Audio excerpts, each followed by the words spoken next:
my brothers and sisters. So, what if you have a complaint for God, a complaint against God?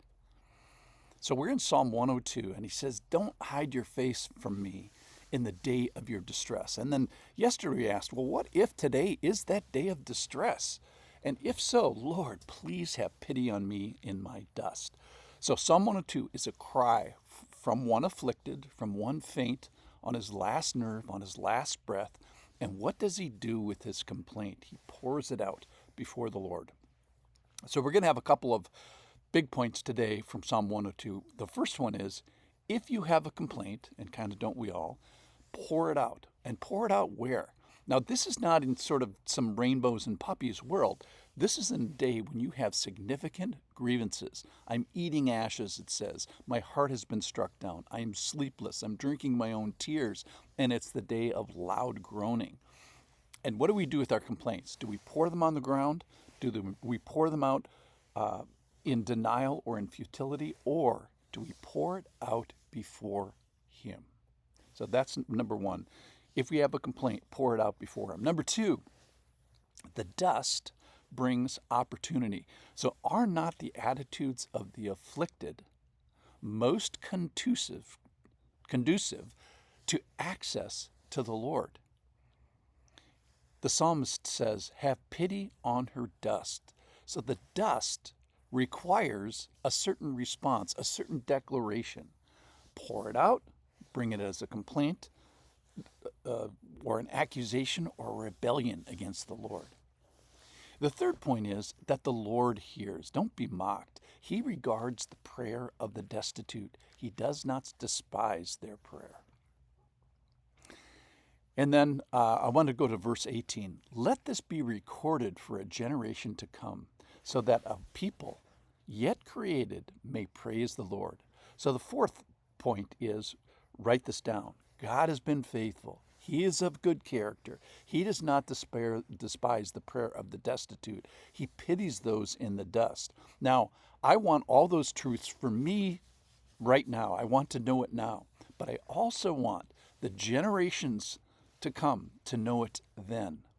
So write this down for a people not yet created. It's amazing. So I want documentation to stand, maybe written documentation or legacy documentation, to stand as evidence for what happened here, what happened now, what happened for me. Why?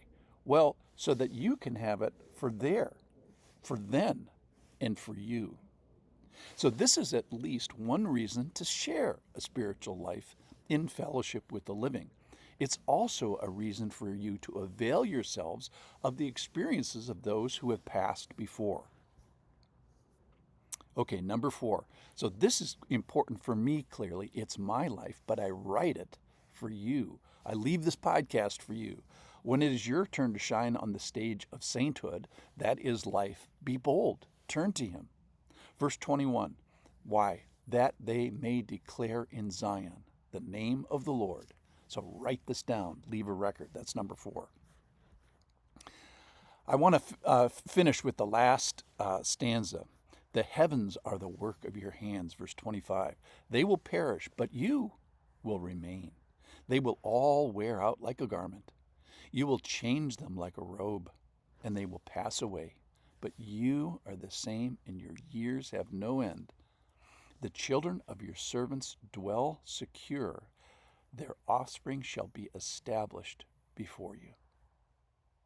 So the earth is crumbling, aging, perishing, wearing out, passing away.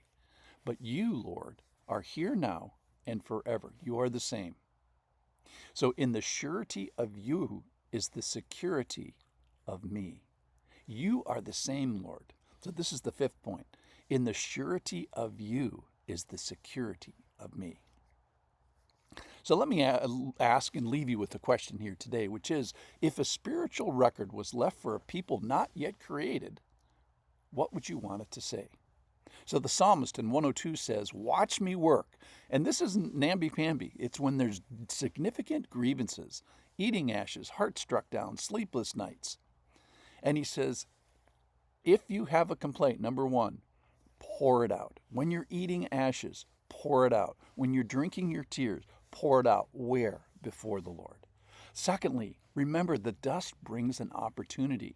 That's when you're most, you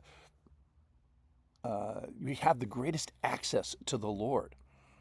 The psalmist says, have pity on her dust. So this dust is going to require a declaration to pour it out and bring it as a complaint and the accusation, or we pour it out before the Lord in supplication. The dust is going to require an opportunity. Number 3, remember that the Lord hears. He regards the prayer of the destitute and does not despise their prayer. That's verse 17. And then number 4, write this down.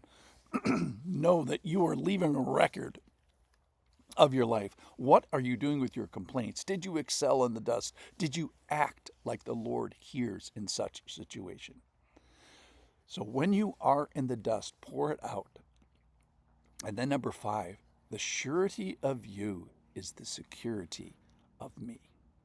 So finally here today, if you have one thought to remember from this, if you have a complaint for God, which is the title of today's podcast, pour it out before Him.